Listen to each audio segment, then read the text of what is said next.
నేను పెద్దోనేంది పట్టు. నిజమనా? నేను తాతకి ఇవ్వమన్నా? తాతకు తాగినాక వస్తా. మన తాతకి కడిగి పోసినాం కదా ఒకసారి అని. ఘోరం. కళ్ళు అవునా?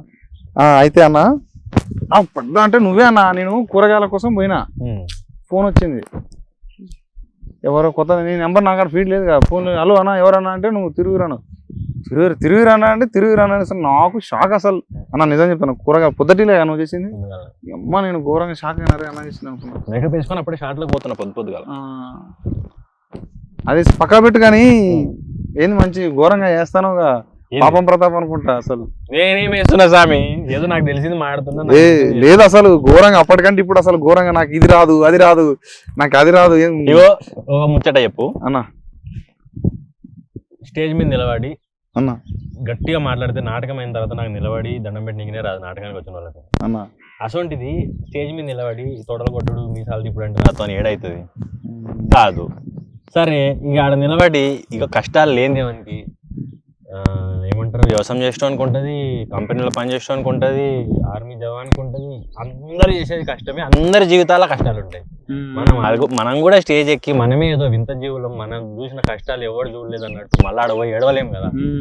నేను ఎంత కష్టపడ్డా తెలుసా ఇది దాకా అని. అందరు కష్టపడుతున్నారు, మనం కొత్తగా ఏం పడుతున్నాం, మనం పెద్ద పీక్ పడిచేది అది చెప్పనీకే నాతో కాదా. సినిమాని అమ్మాలి, సినిమా నమ్ముడు ఎట్లా అన్నది పెద్ద తలకాయ నొప్పి అయిపోయింది అన్న. అదే అన్న ఇప్పుడు నువ్వు ఇగో గీ లేకుంటే ఎట్లున్నా తెలుసా, నువ్వు మొన్న దానికి ప్రీ వెడ్డింగ్ షో అది వచ్చింది. నువ్వు చూడురా అంటే నువ్వు ఏడా నువ్వు ఇంట్లోనే ఉంటే మరి సినిమా ఏడా ఎవరు చూస్తారు చెప్పు. అవి చెప్పుకోకపోతే జనాలు చూడట్లేనా అవి ఎందుకు అన్న. ఇప్పుడు ఒకటి ఉంటది కానీ ప్రతి మనిషికి 10th క్లాసు మార్కులు బాగా వస్తే ఫ్లెక్సీలలో పడతారు. అది చదివితే ఒక గుర్తింపు కావాలి కానా. ఇప్పుడు ఇది కూడా వాడు ఇన్ని చూసి వచ్చి వాడు వారే స్టేజ్ మైక్ పట్టుకొని ఇట్లా మాట్లాడితే ఇది నా కళ అనుకుంటాడు జన్న. నువ్వేమంటే నువ్వు ఘోరంగా మొగమాటం, నీకు మాట్లాడు నువ్వు. అదే నాకు అనిపిస్తుంది సిగ్గు నీకు కాదు. ఊర్లో ఒక అలవాటు ఉంటుంది. ఏంది?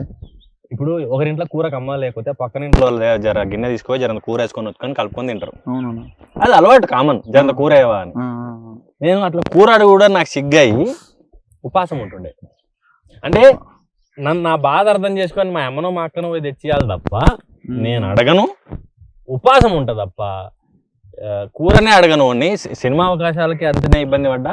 ఇప్పుడు సినిమా చూడమని కూడా, ఎందుకంటే టికెట్ నాకు మామూలుగా ఈరోజు పొద్దుగాల నేను సంధ్యలో టికెట్ ఇస్తున్నాను.